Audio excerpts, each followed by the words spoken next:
Well, a story cherished for decades, a tale as old as time. Broadway Dallas brings the magical world of Beauty and the Beast to the stage, celebrating the power of true love. Here's Yolanda Williams with a closer look. For the first time in 25 years, Disney's Beauty and the Beast is back, and Broadway Dallas would like for you to be their guest. Hi, Stephen. Welcome back to Dallas. Thank you so much. I'm so happy to be here. Oh, absolutely. It's great to see your smiling face. You know, you're probably one of the most talented people I've seen from the wings. Like I mentioned to you earlier, I remember you when you were here doing Funny Girl, and that was a great show. But you're back as Gaston in Beauty and the Beast. Tell me, what has this experience been like for you? It's been amazing. I mean, Beauty and the Beast was the first film I ever saw in the theater as a little tiny kid. And it was the first show I ever saw on Broadway.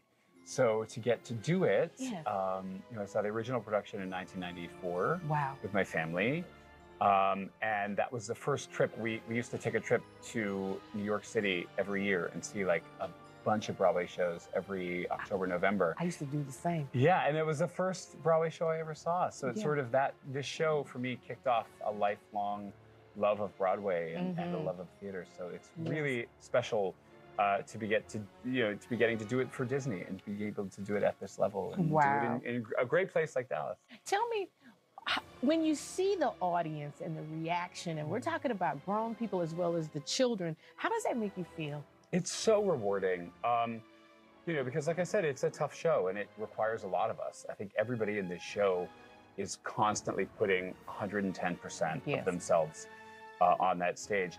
And at the same time, this is a story that means so much to so many people. Like you said, not just children, but their parents and people, my age who grew up with these characters from the time we were really little.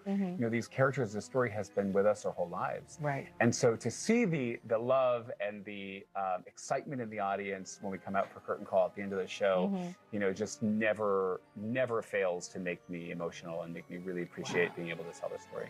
You mentioned love, and this is what this story is about, and it's about true love. How would you best explain what you want the audience to take away after seeing Beauty and the Beast?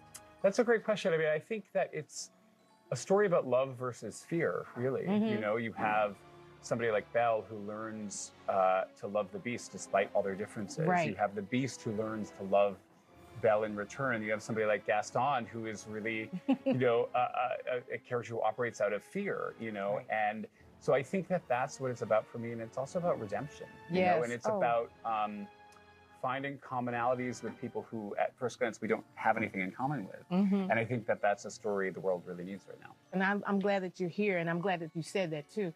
Tell me I want you to talk people through what a week is like for you. You do 8 shows a week, and sometimes, you have your understudy, but a lot of people don't realize you have to pace yourself vocally and physically. Tell us a little bit about that. Yeah, it's the full-time job is not what you do on stage. The full-time job is what you're doing when you're not on stage. Right. So people say sometimes like, oh, you only work for 3 or 4 hours at the end of the day, and then you have 2 shows on Saturday and 2 shows on Sunday.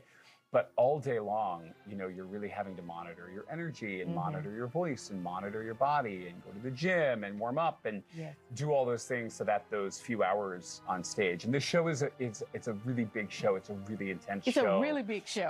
Beauty and the Beast runs here at Broadway Dallas until January 4th. And we will have all of that information linked up on our website at CW33.com.